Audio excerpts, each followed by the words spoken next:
You wanted the best. You've got the best podcast. The hottest podcast in the world. The Chris Voss Show, the preeminent podcast with guests so smart you may experience serious brain bleed. The CEOs, authors, thought leaders, visionaries, and motivators. Get ready. Strap yourself in. Keep your hands, arms, and legs inside the vehicle at all times, because you're about to go on a monster education roller coaster with your brain.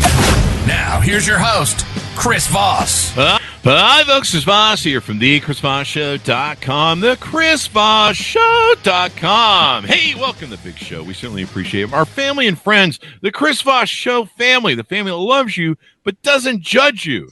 At least not as harshly as your mother-in-law, as we like to say around here. But I'm sure she's a nice woman. Anyway, I just like how that dropped off. I never dropped that off, but that just kind of dropped off there. Do you see what I did there with the comedy? I did. Yeah, I just gave it a hanging chad, if you will, as they call it in Florida. Those of you who grew up in the Bush era will recognize that reference. Those of you who are Gen Z will have to Google it. Anyways, thanks for coming by the show. We had an amazing gentleman on the show. He's going to be talking to us about his latest book called The Uncertainty Solution: How to Invest with Confidence in the Face of the Unknown. And what's really interesting about his book is he's got some behavioral science stuff in here, some technology and graphs and data, as they like to call it, DATA. You can Google that as well, Gen Zers. John M. Jennings is on the show with us today. He's got his new book out called May 2nd. 2023. It just is going to be hitting the stores here soon, so you're going to pre-order it wherever fine books can be sold. In the meantime, though, we have to extort you with plugs. So please go to youtube.com/Chris Voss, goodreads.com/Chris Voss, the big LinkedIn group of 130,000 people on LinkedIn, the big LinkedIn newsletter. Subscribe to all that stuff and guilt and shame your friends to join as well. Remember, the Chris Voss Show is kind of like an MLM. You need to have 5 people you've referred the show in your downline, but you don't really have to, because that's a joke, people. His book is billed by Charles R. Schwab. If you haven't been living under a rock the last 30, 50 years. How old am I? Yeah, I remember I remember that whole Charles Schwab thing started. He gave a plug to John's book, a must-have for anyone interested in developing habits that make them a more successful lifelong investor. John M. Jennings is on the show with us today, and he is the president and chief strategist of St. Louis's Trust and Family Office, a $15 billion. Count them, $15 billion. That's a little bit more than 14. And they're a $15 billion wealth management firm. As an author and speaker, he's a leading voice in the space of wealth management and leadership. His book, The Uncertainty Solution, is an engaging dive into investing philosophy and best practices, as well as an authoritative and accessible guide for anyone who feels inundated with financial news and data. A must-have, of course, with Charles R. Schwab. Welcome to the show, John. How are you? Great, thanks. I'm super excited to be here. There you go. Did we give you enough pump on the intro? Yeah, if anything, it's almost too much. We overserve here. We overserve. It's good to overserve the customer from what our ethics are. So, John, give us your .com so people can find you on the interwebs. Yeah, it's easy. It's John M, as in Michael, Jennings.com, JohnMJennings.com. And there you'll find a bit about me, information about the book, but importantly, I have a blog that I do sometimes once a week, sometimes 3 times a week, but it's called The Interesting Fact of the Day. And you can click on it and decide if you like it and you'd like to subscribe. There you go. So what motivated you want to write this book?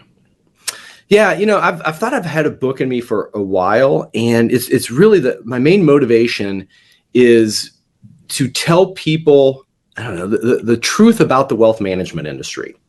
I'll tell you, I've had a lot of people in the wealth management industry read the book and they agree with it, but it's not the sort of stuff you're going to get from your broker or your financial advisor. Like my editor, when we were working together, outlining the book and digging into it, she said, she goes, first of all, this book feels like you're telling us there's no Santa Claus. Oh, wait, what? There's no Santa Claus. Yes. Sorry about that. If you and anybody on the listening, if you think there's a Santa Claus, go ahead with that.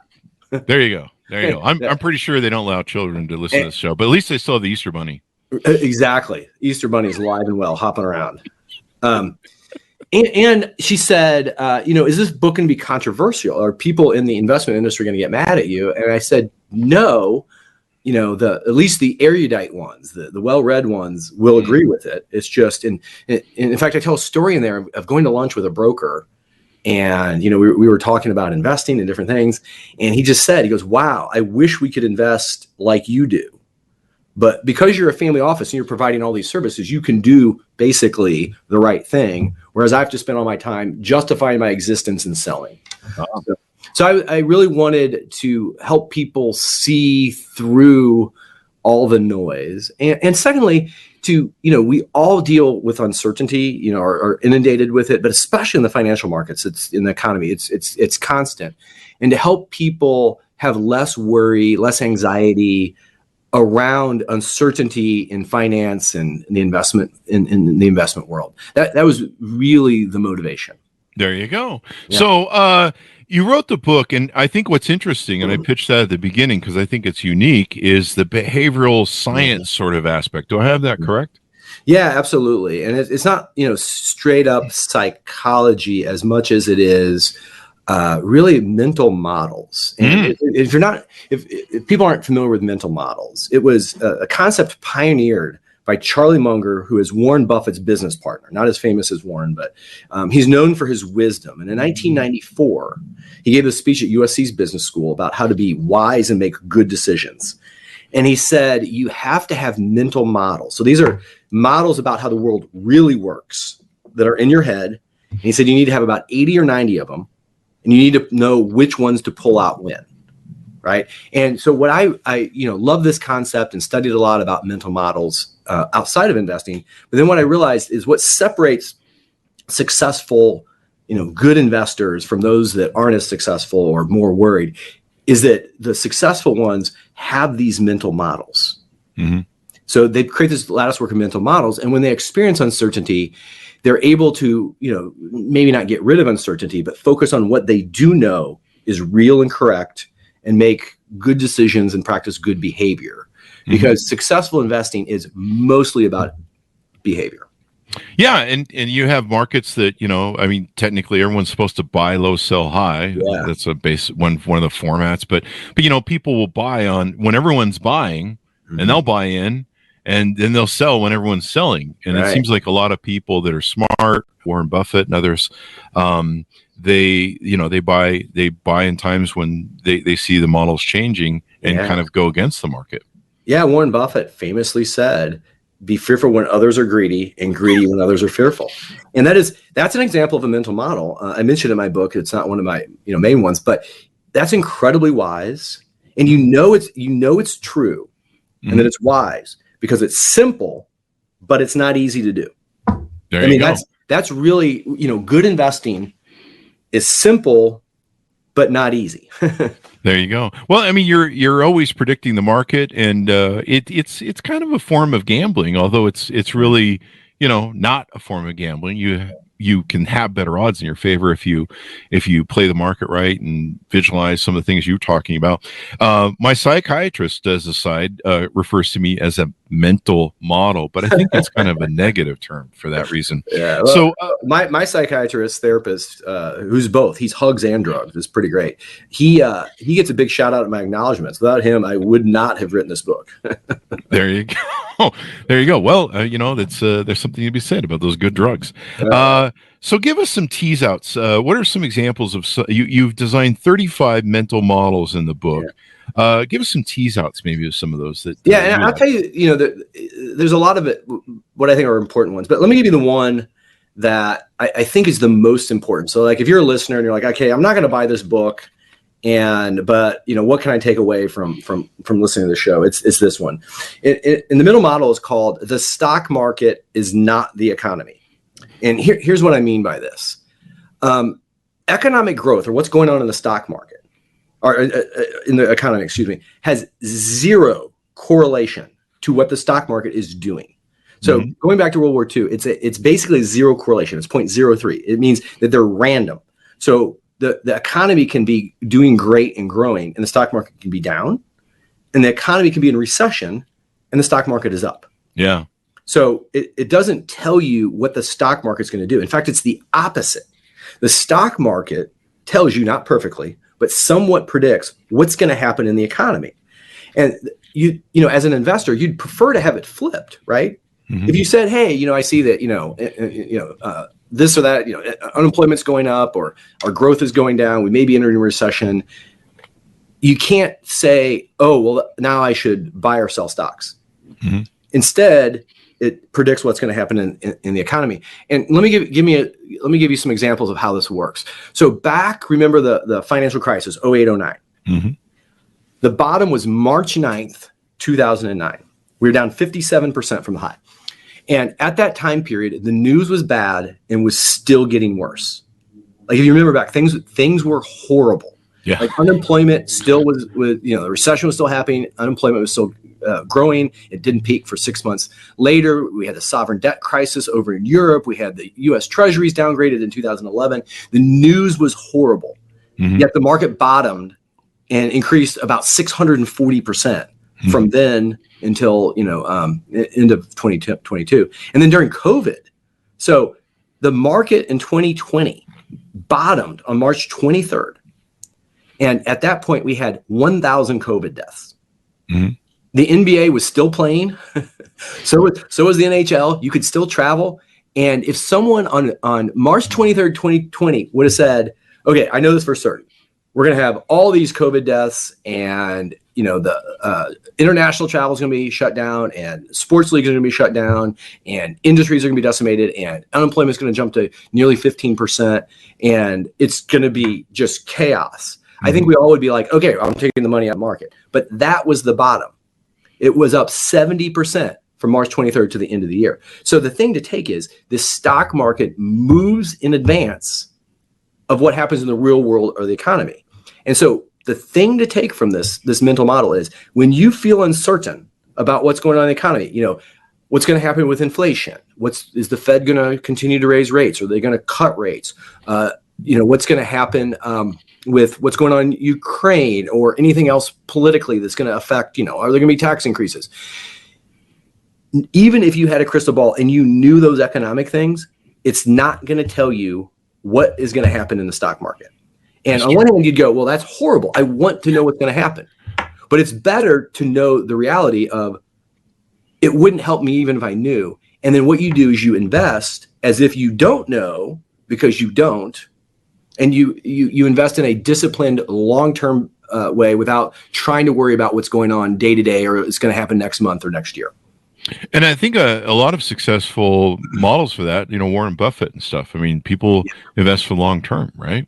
I mean, over time, technically, stocks are supposed to go up. Absolutely. But I hope like that mental model frees people to say, I don't need to know what's happening or what's going to happen in order to invest. Yeah. I'm just going to invest. I'm just going to keep buying, or I'm going to just stay in the market. I'm not going to tinker. I'm not going to touch things. I'm not going to try to outguess anything. And I'm just going to let it play out and have a long-term perspective. And if you do that, you will be more successful than probably 80+% of investors. Yeah. Because you never lose until you sell or the company files bankruptcy. So there's always that. But no, the long-term aspect of it. And I love the graphs in the book. Like you've got a thing in here in that particular chapter on the stock market is not the economy. I believe chapter 3, the 500, the S&P 500 index, the stock market returns and GDP growth. I thought that was a very interesting graphical model in here. And then the positive stock market returns based on negative GDP. Yeah. That's something a lot of people don't really understand. Like I'll be like, my friends will be like, hey, I'm buying Tesla because it's like going up. And I'm like, you understand that it's probably priced into the market already. So you're joining a train that's running that may be at the end of its tracks. Yeah. And for some people, they kind of found that out recently, I guess, and a few other stocks for that. Yeah. Yeah. So that's a great point, on buying a stock. And let's look at Tesla, Mm-hmm. And I mentioned in my book, the exact Tesla point in one of the chapters of, I remember years ago where I was thinking about buying Tesla, and it was, I don't know, like less than $100 a share.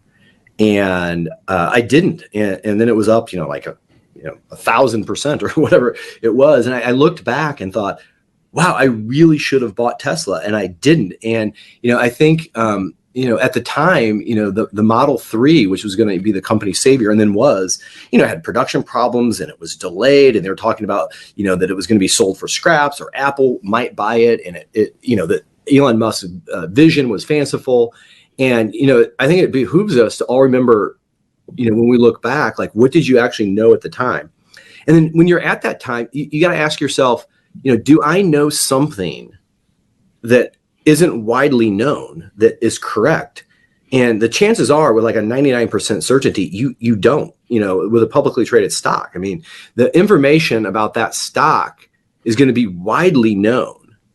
And like you said, absolutely, Chris, is priced into the stock.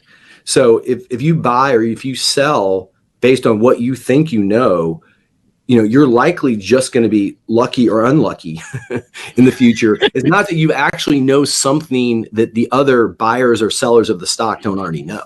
Yeah, I come from the old school of investing. I trained to be a stockbroker just right before Black Monday. Was it Black Monday? Yeah.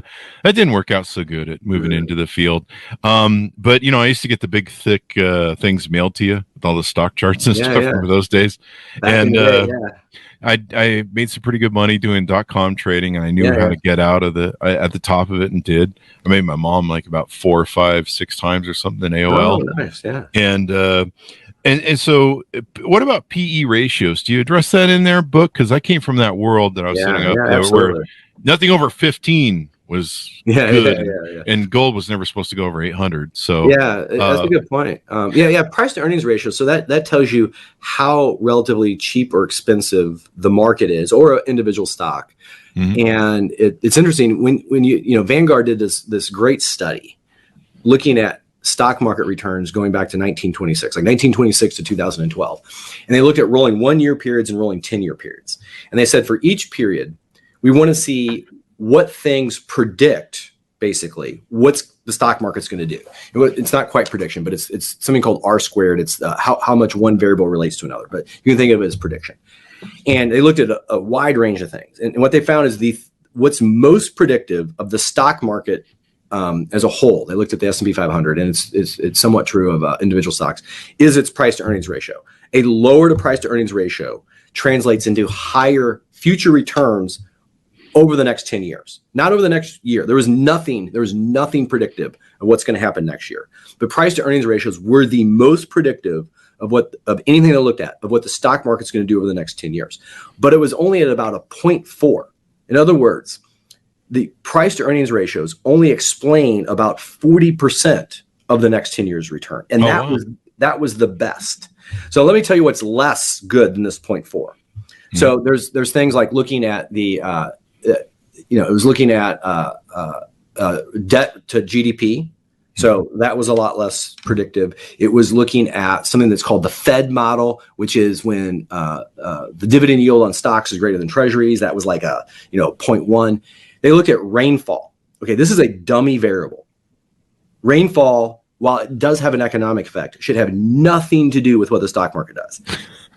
It was a near zero at 0.06. So it was only explaining about 6% of what the stock market was going to do over the next 10 years.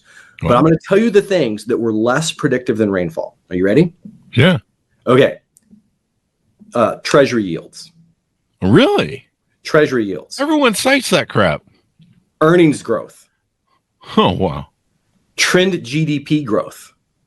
Wow. And on and on. Like almost everything you read about in the financial news was less predictive than rainfall. I mean, even presidents are running around going, we're going to have 3 GDP this year, 3% growth. And, they're always predicting their growth rate, which usually never hits. Well, economists and politicians and financial forecasters are horrendous at predicting the future. So, now, some experts, I have an entire chapter called Beware Experts Bearing Predictions. Some experts are fantastic at predicting the future. So like a doctor, if you have a certain injury or disease or whatever, they're going to be able to tell you, not with certainty, but in general, here's how you're going to progress or not progress, right? Yeah. And there's other experts, engineers and things that can tell you what's going to happen with things. But the problem is that the economy and the stock market and political systems is all humans interacting with each other. And we all have our own brains and our own emotions, and we're all watching everybody watch everybody else. And if you think about it in terms of a stock, I mean, for every buyer, there's a seller, and every seller, there's a buyer, and each has about the same information, or at least access to the same information. And so if you're buying Tesla, there's somebody else going, woohoo, I sold my Tesla, right? Yeah. and they may know more than you do, right? And well, they know about that Twitter purchase that what's-his-face bought, so that's yeah, they're selling them. Yeah. Isn't that the albatross around his neck these days? Yeah, wow. It is. Yeah. But you're right. PE ratios are by far the best thing to look at. But you can't really time the market. It just tells you, okay, when PE ratios are high, lower your expectations for the next 10 years. When they're low, you can go, oh, I have higher expectations. But it's only about 40% correct. There you go. It's amazing, but great point on price to earnings ratios. It's funny you use the albatross around his neck. I wrote up a thing. I think it was on my Facebook and LinkedIn about how Elon Musk was the rhyme of the ancient mariner. Oh yeah, nice. One thing you talk about in your book that I thought was interesting was the wisdom hierarchy pyramid. Yeah. You want to share a little bit about that? I thought it was really So this was really important to me in kind of shifting in how I viewed my consumption of news and information. I used to think, to be a good investment advisor, wealth manager, that I needed to know like basically everything, which you can't do. Sure. Yeah. But I came across, it was a really great schematic and thought, and it's by this organizational theorist that came out with this in 1989. And it basically says that information can be broken into 4 different categories. At the very bottom, you have data. And data is things like, let's use housing starts as an example. So you just get this data on housing starts from like the Bureau of Labor Statistics. You have these housing starts. It's raw data. There's a ton of data in the world. It's not very useful. The next level up is information. So that's data that's organized. So if you take your housing starts and you or somebody else organizes it, let's say by single family versus multifamily, and by zip code, and houses that cost less than $100,000, $500,000, million, you can start getting an idea on what areas of the country are doing, how they're doing economically, and different wealth effects, and you can start teasing out some insight into the economy. The next up from information is knowledge. So knowledge is taking information from different areas and putting it together in a way that makes sense. So you can take your housing start information that's now organized and put it together with unemployment claims and interest rates and inflation and GDP growth, and you can say, here's where we think we sort of are in terms of the economic cycle. And at the very top, and as you go up, each of these is more and more useful, but less and less plentiful. And at the very top is wisdom. And wisdom is taking knowledge and knowing what to do with it. So, for example, if you have all that knowledge about different things going on in the economy, and you say, I think this is sort of where we are in the economic cycle. Wisdom is knowing that you cannot time tops or bottoms of the economic cycle consistently or profitably. And knowing, again, the stock market is not the economy. Even if you knew that, it's not going to tell you exactly what the stock market is going to do. And that's the wisdom. And it's the most rare. It's and again, something is wise when it's simple, but not necessarily easy. There you go. It's I like the models and the graphs and everything you have into it. Like I say, I used to be a big reader of graphs. I'm a big reader of data, and so I meet people that will make emotional decisions, whether it was for buying real estate or investing in a stock. I've had friends that they got caught up in the 2008 home crisis because they're like, well, my barber told me I should buy some homes up in Bakersfield. And I'm like, why would you buy 4 homes in Bakersfield? It's like 4 or 5 hours away from me if you've got to manage them as their landlord. Just stupid stuff. I mean, I came to Vegas at the peak of it, right before it was about to blow, and we came to invest in Vegas. And I met with I was a real estate agent at the time and owned my mortgage company, and I met with a few real estate agents that were here local, and they showed me what had happened with 9/11 and the inventory glut that had been created when everyone pulled their permits after 9/11, and how the inventory was finally catching up. And I said to him, I said, this thing's gonna fucking blow. And they're like, yeah, it's gonna blow. It's a bubble. And anybody in this, and like no one knew. Meanwhile, I'd go down to the block, and there'd be people, around the block sleeping overnight to buy homes. Yeah. That it was a crazy time, but people just making these emotional decisions. Yeah, absolutely. And you don't want to miss out. You have like FOMO, you have fear of missing out, and there's this famous example back from the 1600s that maybe you heard of, the Dutch tulip craze. So, Yeah.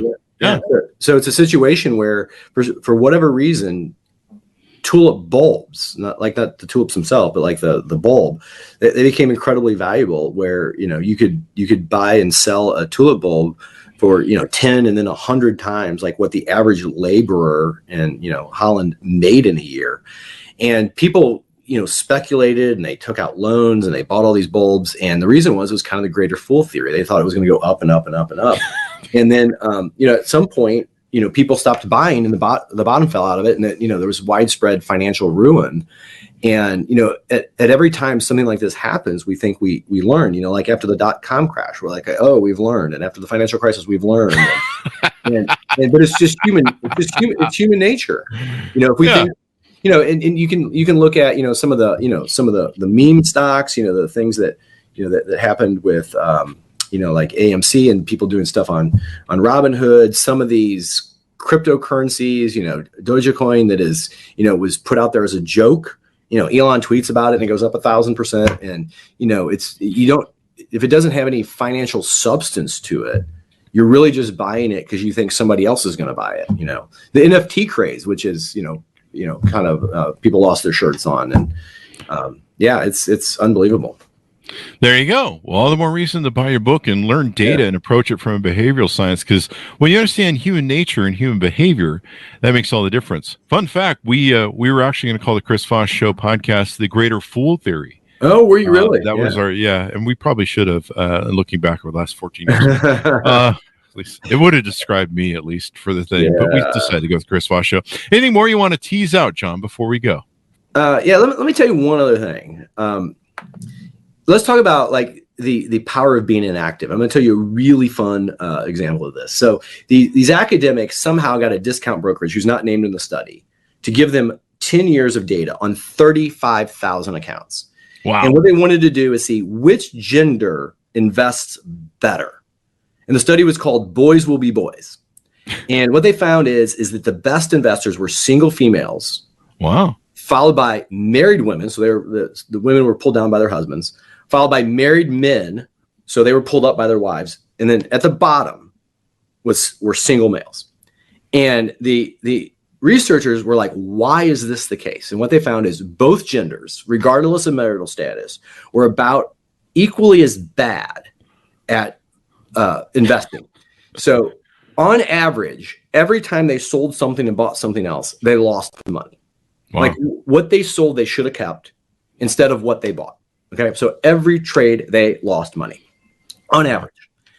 What they found was the reason why the single women were at the lead and the single dudes brought up the rear is because the single females traded 45% less. So the more inactive you are, the better you do. And then Fidelity a few years later in an internal study said, we want to see the characteristics of our highest performing accounts. And their top accounts were those that belonged to dead people or were locked, usually because someone had a 401k plan, they had switched jobs and hadn't moved it. Mm-hmm. So it goes like this: dead people, single females, married females, married men, single men. So always keep that in mind. Whenever you feel like doing something to your investment portfolio, go take a walk, have a drink, do whatever you're going to do. Don't touch your portfolio. There you go. I mean, that really speaks to, men are a little bit more into risk. We like risk. We are. We're riskers, but women are a little bit more into security, and I think more risk adverse. Well, and what men are in the financial area. Women have their own areas where they lead, but men in finances and in investments are more overconfident. Women are overconfident too, but men are more overconfident when it comes to investing, and overconfidence is the mother of all behavioral biases when it comes to investing. You know why that is, don't you? No, it's the cocaine. That's from Wolf of Wall Street. I'm being funny. Yeah, or I jumped straight to Cocaine Bear. The Cocaine Bear, yeah, that movie is something else. Who, when she wasn't, tearing apart humans, and it was a she. Sorry if I ruined it for anybody who's going to see. Oh, you're ruining the movie now. Yeah, it's a she, but she was an amazing stock picker, that Cocaine Bear. Yeah, there you go.